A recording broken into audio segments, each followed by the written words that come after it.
And we now begin this hour with this bombshell letter from the latest MPP to be booted out of Doug Ford's government. Randy Hillier is not going quietly, and he's making some serious allegations, including illegal lobbying by close friends and advisors of the Premier. The question now is this nothing more than a political spat, or does Hillier have the ammunition to prove it? Yada, yada, yada. Saying that is what started this whole story. Doug Ford suspended Randy Hillier from caucus last month after he was accused of giving that retort to parents of children with autism in the legislature. The outspoken Hillier doesn't deny saying it, but maintains it was directed at the NDP. On Friday, he was formally kicked out of the PC party the day after telling constituents the real reason he was in hot water was because he refused to give standing ovations in the legislature on demand.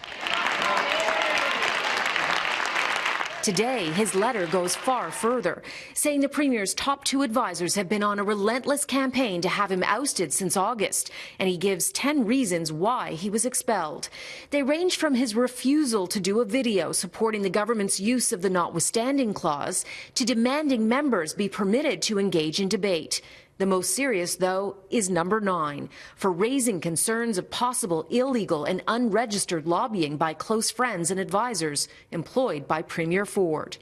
The PC government calls all of it an outright lie.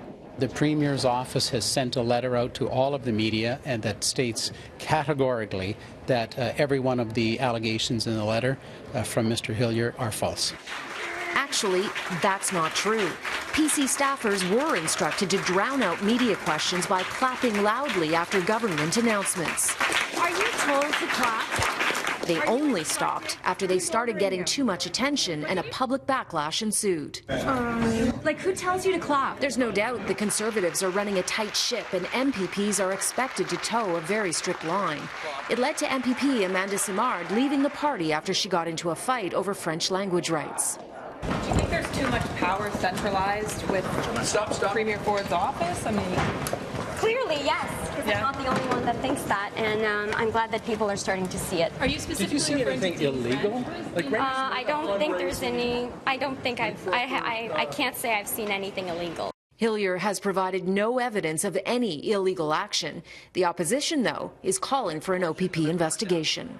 He's offered no proof. The OPP should be the body that investigates it to find whether those allegations are warranted. They have the ability, they have the capacity, and they have the legal authority to do so. Hillier was not at Queen's Park today. We're told he was at his constituency office in Eastern Ontario. He's a veteran, though. He knows how to play this game and to draw this out. Now, another story to tell you about. MPP Amanda Simard, who you just saw in my story, chastised former Prime Minister Brian Mulroney for an interview he gave last night when he called her a little girl.